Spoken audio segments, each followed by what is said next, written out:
ladies, welcome to the official Koffe Brown Show.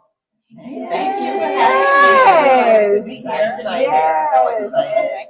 Listen, I'm excited for you guys to be here. You know, some of the other ladies on the project will not be present with us, but that does not mean that we're still not going to have a fantastic time. Exactly. Yes. So, first of all, I just want to have everybody to introduce themselves so that our viewing audience can know exactly who you are and where you actually hail from. Crystal, let's start with you. My name is Crystal Sauls from Richmond, Virginia. I love it. My name is Janitra Jackson Woods from Houston, Texas. Watch yourself. I am Koffe Brown, originally from Detroit, Michigan, by way of H-Town. I'm Christy Thibodeau, and I'm from Dallas, but I live here in Houston. That's what's up. And my name is Martha Macias, and I was born and raised in Houston. Come but on. I currently live in Dallas. Come on with the Dallas Ministries in the building. So we're super excited. You know, this project has had so many different meanings, but I want to kind of tap into what's really going on in our lives right now as businesswomen. Where are we? What's really happening in the business world? I think a lot of times people see the end result when it comes to business. They see the finished product, but they don't understand the process that it took to get to that finished project and what it really cost. Mm-hmm. Yes. So Monica, talk about the cost of being a boss. You know what? The cost isn't just about your time or your effort. It's about being able to see past what's going on right now and what's going to end up in the future. So being able to see the result while being in the solution. You see that? Yes. Mm-hmm. So, you know, in this process, we talk about balance in the book, which is one of the biggest things that we struggle with as individuals. Yes. Is being able to balance family life, work life, entrepreneur life, and everything else, because nothing goes the way we expect it to go. So just being able to keep that balance and continue to persevere through it all and actually seeing the end result in whatever current situation that you might be in. I love that. The perseverance is something that when you're doing business, you have to be clear when it comes to perseverance, that no matter what betides you, you're going to keep pushing forward. It doesn't matter what it looks like, what happens, how many hangups, how many falters or challenges or issues that you find yourself dealing with. You got to learn how to cope through that process. You know, like for me, I had an unfortunate incident to transpire, you know, in the initial time when we were supposed to be together. And just kind of coping through that process, it really took me to a place where I didn't realize that I needed to learn how to cope again. Right. You know, so you know how you know how to cope with this, but you don't know how to cope with that. Right. So it was that type situation that I had to redevelop some more coping skills to figure out how in the heck am I going to navigate through this and still get the result and still make certain that my team has their needs met in the process. Because everybody, when it comes to business, let's just face it, everybody doesn't give a darn about your delay. Absolutely. They don't care about your delay. You made me a promise that I was going to have this product by this date, by this time. I want my product. I don't care what your problem is. That's not my problem. I want your product, period. So talk about that, Crystal. What does it look like when the client is on that demand side, but you can't produce that demand right now? They just gonna have to wait. What do everybody say? Life be life. Right. Because you made a deposit and we supposed to start the project and then we can't deliver for some reason that came up unforeseen. It's got rolled. But communication is key. So Absolutely. We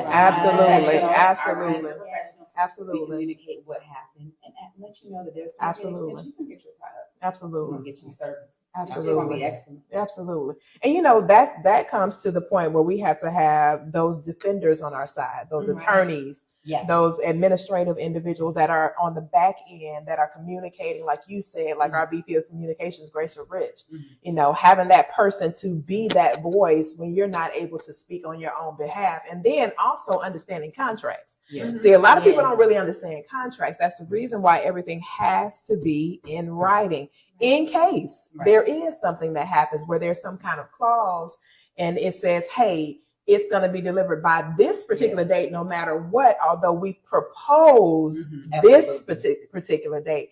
And so I think it's important that we understand that as business women, when we have a product or a service that we have someone that is demanding for it to be produced by this certain time.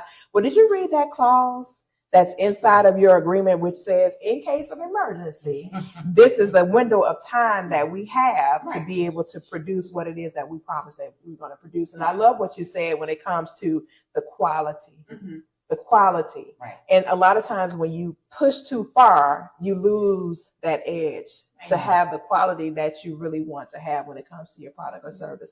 So JJ, talk about that. Talk about quality. What does that really mean when it comes to business? Because I don't need no quantity. I want the quality of the product or service that you promised me.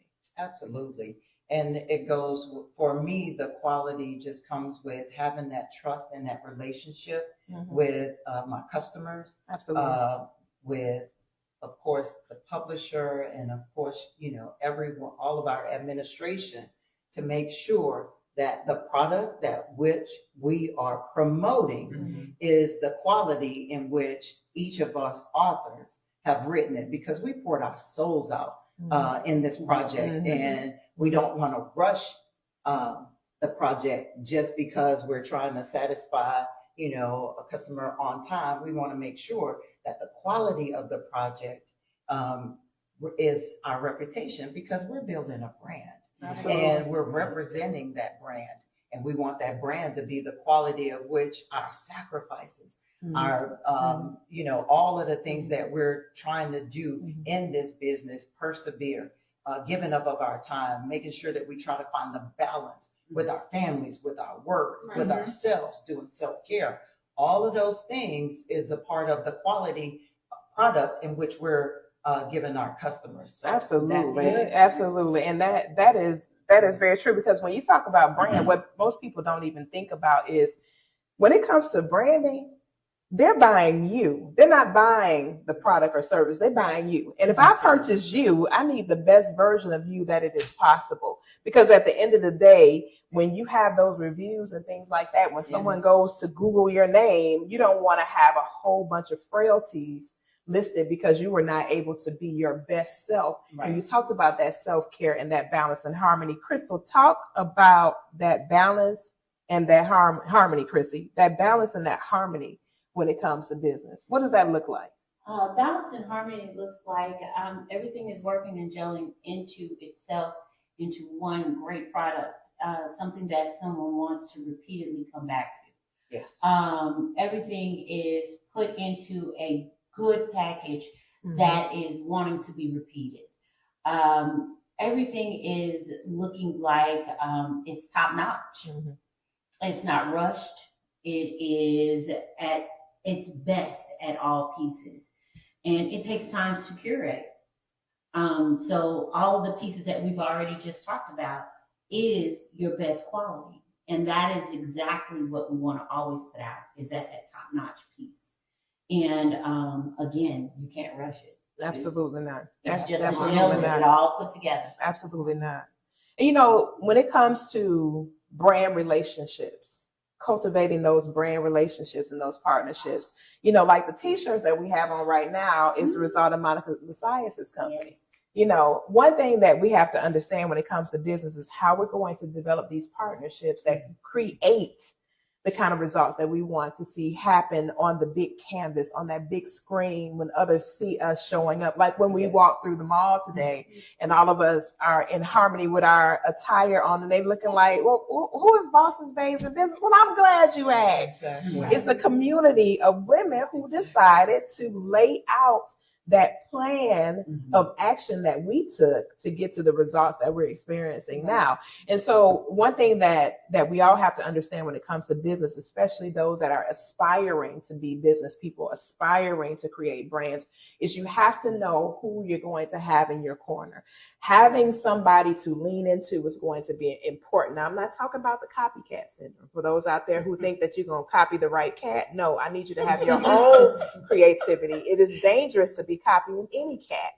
Now, you can take bits and pieces from different scenarios to get to a creative space, but you've got to tap into who you are and who you have been created to be in your own internal being to become that brand that people want to deal with, that brand that people want to have that experience with, that brand that people want to come back to and say, hey, I had a piece of P Coffee. I want another piece of that pie. I had a piece of Chrissy Thibodeau. I want another piece of that pie, and so on and so forth. So one thing that is going to be imperative that we all lean into, and definitely chime in, ladies, when you're ready, is understanding what is the self-care. What does self-care really, really mean? What does it mean to care for you?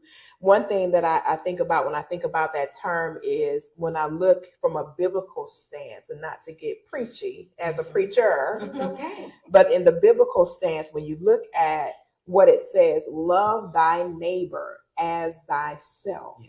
So who is thyself? Who is thyself? Your purpose. Yeah, absolutely. Who is thyself, and what does thyself actually look like? When you think about in the morning when you rise, how you appear to everyone else is thyself. How can I love somebody? How I love myself, how I take care of my temple. How can I add value to somebody else's temple? Not necessarily in the same capacity, but with the same level of intensity, the same level of care and concern. And I think that we as women have a struggle sometimes with that, taking care of our self concept between the husbands and the babies and all the other obligations that we have, maintaining a stellar household and things like that, and tending to all the external forces that we have to address. So what does that self-care look at like? Ladies, anybody can chime in. So self-care for me, this right here is a part of self-care for me because I'm in a transitional period. And as I stated with you guys, you know, this transitional period is a vulnerable period with me, but my community stepped in and gave me the support to reestablish my foundation. And so now I feel, you know, like I can scaffold off of that foundation that I've established with this community of ladies. And so, like I said, the self-care for me was my mental state. And in this transitional period.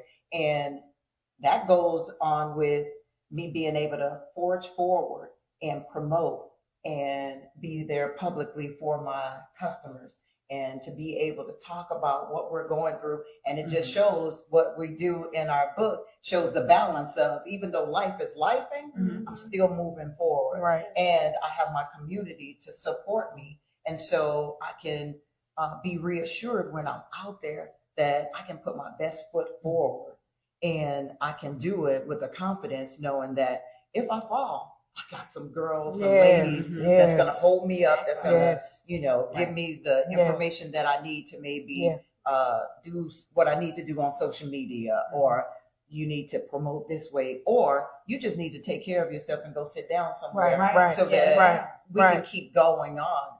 Self-care also means to enjoy myself. And so in this process, I think we've laughed so much and had so much fun, you know, together as a community, and talking about the book and the project, and looking at each other's perspectives that we shared. And we have some similarities, and there were some aha moments that we shared that gave me wind underneath my wings to say, hey, I can keep going. She did that. I can keep going. That's what I was thinking, that reassurance of purpose. Because sometimes I think we forget about our purpose and what we're supposed to be doing.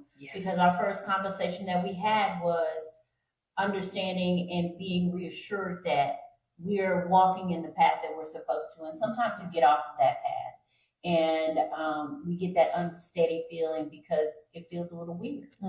And when we got back together, it was like, oh, God is talking to you. He's talking to you, and you're getting on shaky ground. Get yourself back on your path. So getting that reassurance of purpose when you have those people that are behind you, and even when you wake up in the morning and you're just saying, hey, make sure you're living in your purpose. Because that living in your purpose a lot of times will help you walk through your day. It'll help you make sure that you're making those right decisions, and it gives you peace. Absolutely. Because it gives you discernment on and you're clear on what you're really supposed to do, what you're really supposed to say. And when you start getting that unclear feeling, that shakiness in what you're doing, all of a sudden you're like, well, you know what? I probably should step back and pray on that. That's it. Step back and pray on that. That's not where I'm supposed to go. Yeah. So let me go ahead and step back and get myself on track. Yeah. So again, and like we said again, laughing. Yes. Yeah. We forget to laugh. Yeah. We forget to laugh. We get so serious a lot of times, so we forget to laugh. And I find myself trying to enjoy a lot of things in life and smile about things in life, because life be life. Right. Be life. And we get bogged down with so many serious things, and we forget to see the enjoyment of the things that are around us, the things that we can smile about. Right. And there are things, if we start looking for the positives that's around us and stop looking for the negative things that are there, because you can always find something negative. Right? Absolutely. If you start looking for the positives that's there, you find yourself enjoying a lot of things. So that is a self-care thing that I try to always do. And people will walk around and say, you're always smiling, you're always in such a good mood. That's because I look for it. Absolutely. Yeah. And I work for it. Yeah. Because if I don't, it's going to be something to be negative for. It's always something to be negative about. Yeah, absolutely. I try not to worry about that, because God's got me, and I'm working in my purpose, and I'm working and walking where I'm supposed to be. Success is a transitional period. Exactly. Yes, always. Crystal, your transitions really helped a lot with, just going through those transitions, and Koffe, on the administrative and the business side, every time we get to another plateau of success, you have us to revisit and then expand on what we've already. Exactly. And then being our sister's keeper. That's another form of self-care with non-judgment. Because, we had some, like when we were talking on yesterday, there were some things that we could not disclose publicly, about where everybody is or what's going on and where they are as far as their personal lives are concerned, in conjunction with the business. Okay. This is not something that's for the public. So as my sister's keeper, that is another thing of self-care. Because if I were to be naked, I don't want somebody to just say, oh, you naked, let me just leave you unclothed. Right. No, cover me, cover that part of me where it could literally cost me everything if somebody in the public knew about it. Absolutely. But even then, if it did get out into the public, I still my sister's keeper. Absolutely. I'm not saying that what happened was right or was wrong. Right. But what I'm saying is that's still my sister. Absolutely. Because I'm not gonna leave her out to the wolves because because I have this particular information, and then understanding too that no matter what is happening, I am going to stand on the side of truth. Whatever truth is, I'm going to stand on the side of truth, and I'm always going to walk in integrity. I'm always going to walk in a space of, understanding and knowledge, to where whenever something does show up, whenever something does manifest, whenever something does go awry, I will still be walking in that space of integrity and truth. Always walking in that space of it. And when I'm covering my sister's nakedness, I'm not saying that I'm not going to have to deal with what she did that was not attractive and that was not fluid and that could have cost her everything. Oh, we're going to address this issue, but we're not going to address it to where the public knows what actually happened with my sister. You know what I mean? So it's important for us to be able to do that. And that's one thing that we are learning and constantly developing within our community is that, hey, listen, we're building this bridge so we can always go back and forth. We're not building this bridge with the intent of there being no fire in the middle where somebody can't get safely back across if they need to cross back over. And that's something that's important when it comes to building relationships business-wise. And when it comes to having businesses, we got to have advocates. We got to have people that are in our corner that can help us to sustain. Like one of my business partners a couple weeks ago, she was like, hey, man, I got to handle this affair right now. If I don't have this money into this creditor by today, it's going to cost me so much that I'm afraid it's gonna cost me too much. Can you send me this, that, and the third? Heck yeah. Bam, sent. That's all. You didn't even have to tell me all that. You bam, sent. That's favorite. And that's how that you got to have that with business, because as entities that are growing in enterprise, it takes time to foundationally build your finances to be able to launch into that deep place. Sometimes you're going to end up on the shallow end for a significant amount of time. And it's a lot of times it's longer than you want to be on the shallow end. Right. But in order to lodge into the deep, you got to be able to deal with the shallow, because if you get into the deep too quickly, you are going to drown. Next thing you know, the thing that baby that you've been cultivating and developing over time gets destroyed, because now you literally have gotten that baby out there way too far. It's one thing to throw the baby on the side of the pool that's 3 feet. Right. But it's another thing to throw that baby on that 6 and 9 foot side of the pool. And if that baby cannot swim and doesn't know how to wade that water, that baby is going to drown. And it's so important that we treat our businesses like that baby, to significantly know, hey, I'm going to have to keep this baby on this nursing level a little bit longer, and then maybe this baby needs to crawl. Then no, don't start running now. You're going to have to walk it out first, and then you can run into that next step, into that next level. And so self-care is a part of all of that process, making sure that we're doing all the little building blocks and covering and making sure we're taking the kind of care that lets others know that they can trust us. Because if I look at you and you looking just, 3 ways of Sunday, you're like, what girl, what? How, you left the house like that? What happened? What happened to you when you walked out the door That's called health. like that? What in the hell that is going on with you? So I can't say that you're going to take care of me because you're not taking care of you. But then again, I got to figure out why you're not taking care of you. Well, just like they say on the airplanes, you got to put on your mask first. Absolutely. Put it on your job. Absolutely. You always have to take care of yourself. Yeah. Had to learn that. Yeah. Because I used to try and put it on everybody else before I put on my own. Yeah. And I cannot fill anyone's cup if my cup is empty. Absolutely. Absolutely. And it's nowhere to go from. Right. And I was going to say for self-care, I was always thinking healthcare. It's like, it's okay to go to the doctor or holistic somebody and get some blood work done and see what's going on internally. Because all this stuff we're talking about, if you don't have that self-care, you're going to start going down internally. Right. And then you're going to have a real issue. Right. Because you're not going to be able to do nothing else until your health get in the way. Right. So you got to take time out to get all that balance. Right. And that's important for women anyway, especially a maturing woman, because you get to the space in your life where you're starting to develop into a different entity. You're stepping out of one person and into another person. And as you're doing that stepping stone, somebody has to intercede and intervene. Because when you talk about medical stuff, at the age that we are, this young, beautiful age of young youthfulness that we're at, it requires a lot of attention. And sometimes it's more attention than what a medical practitioner would suggest to us would be the amount of attention that we really need in order to sustain ourselves. Because, when we were talking about going through perimenopause and all those kind of things, it's a crazy time in a woman's life. It's just absolutely bananas. You don't know who you are from Monday to Thursday. You're like, I thought I was me Monday. Then Tuesday afternoon, I was this lady. And then by Wednesday morning, my husband was like, I'm going to need you to go. Yeah, I'm going to need you to tell me who that lady was that was here Monday and tell her to come on back.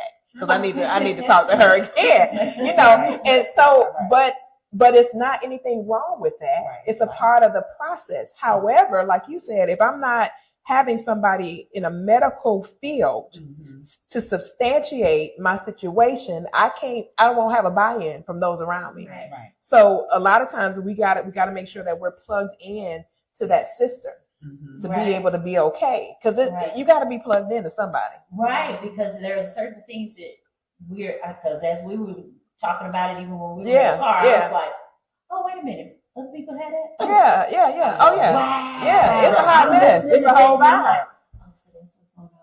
Yeah, it's a whole vibe. And the word that comes to me is connectivity. Yeah. There are times that we do get busy and our lives are chaotic and we don't know if we're coming or going. But it's nice sometimes, like when I look up and Christy has sent me a message or somebody said something. Yeah. And it gives me that moment to sit down and say, okay, let me just exhale for a moment and slow down. Yeah. Yes. Yeah. And That's do, necessary. yes, Yeah. it's so necessary Yeah. with the self-care. Yeah. But also, it lets me know that, hey, somebody else out there cares about me. Right. And we're doing the same exact thing. Right. But she cares enough to reach out to me. Yep. And we're connected Right. to each other in a sisterhood, but we're also connected to each other with the brand, Right. the book, Yeah. but our own individual brands. Absolutely. And so just having that community and that connectivity, Right. it is so important and so vital Mhm. for us to do what we do every day. And to understand when it's time to step back. Mhm. Right. Yes. And lay on the couch with a comforter. Listen. It's okay. It's okay. It's okay. I mean, and not even from a bigger picture, a lot of times because, and this is making me get a little emotional, because somebody else in our family did not do a certain thing. We feel like we got to pick up all this stuff and then put it on our shoulders and carry it. But that's not what we're supposed to be doing. Absolutely. It's not our cross to bear, So it's like the situation that Saul, when he dumped all that on David, David was like, I can't wear none of this stuff. None This of stuff it. don't even fit It me. don't fit me. It's not who I am. It's not my nature. And a lot of times if we haven't discovered who we are, then we try to take on what my mama didn't do, what my grandmama didn't do, my aunties didn't accomplish it. I feel like I got to do this because if I don't do this, they're going to say I didn't do. It's like when my grandmother passed away, I remember my aunt distinctively saying to me, well, the baton is yours. I said, oh, no, the hell it ain't. I didn't ask for that, and I don't want it. You can't put that weight of responsibility on somebody and expect them to step up to a plate where they didn't even know they had a bat. I don't have a bat for this plate. You making me get up here to hit a ball in a park that I don't even understand. This is not my weight of responsibility, and we got to stop doing that. That projecting onto the next generation that you got to do this because Uncle Johnny, they didn't do it, so we got to. No, I do not. I got to choose my own path and my own journey, and if I make the decision to say, I want to do this accomplishment because I do want to create a new legacy. And I won't even use that generational curse stuff. It's the creation of a new legacy and a new identity.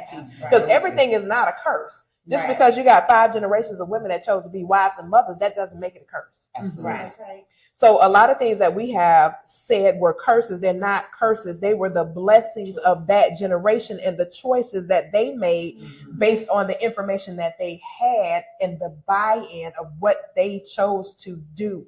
Now, if somebody comes back and says, well, I really would have liked to have done that, then sometimes it does drop a seed inside your soul to say, you know what, I really would have liked to get on the other side of that. So when I went to school, it was not only for me, it was for my mom, my grandmother, my great-grandmother, and then for my own daughters to bridge that gap to create a new legacy for them to tap into for a new experience.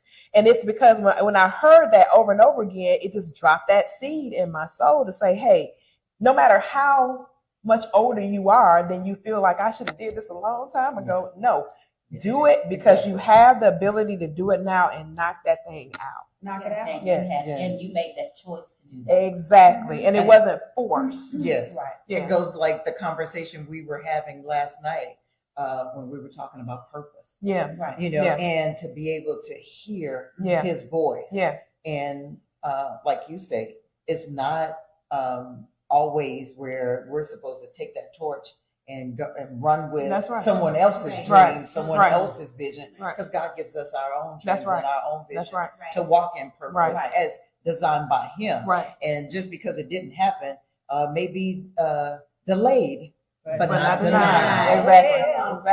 Exactly. And that's another thing about purpose that we have to learn how to tap into is that sitting quiet enough and still enough to ask the question and hear the answer. Because sometimes the answer is in something so simple as you might be sitting there watching TV and you go, oh my God, that's my purpose right there.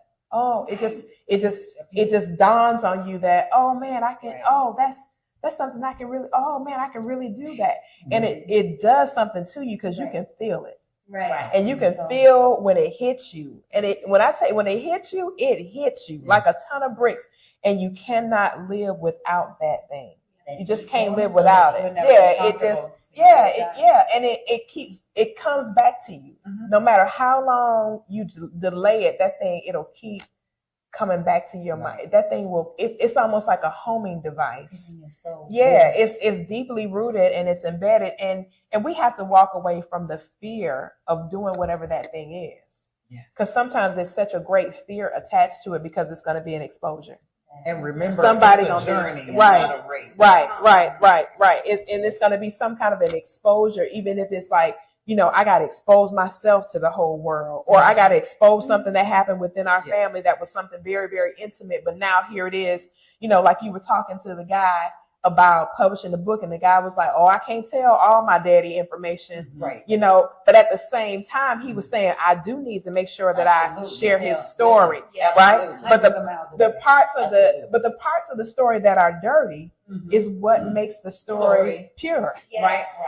It's not, there you go. That, with the cover up is the part that you have to be unashamed of, but we have to grow to that place. And that goes with, sometimes it's called couch conversations. It's called a psychiatrist. Psychologist. But that's self-care. Yes.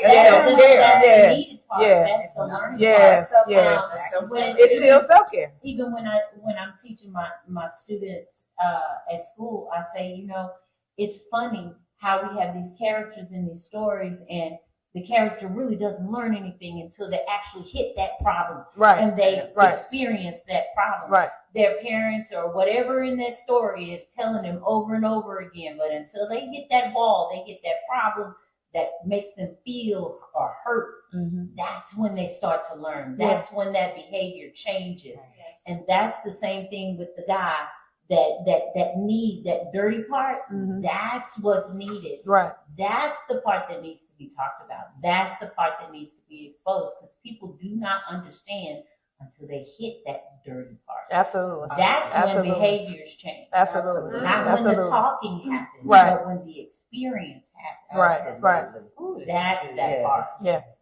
And that just brings something to me into my heart, because the other day, on one of my videos, I talked about, just being able to open your mouth.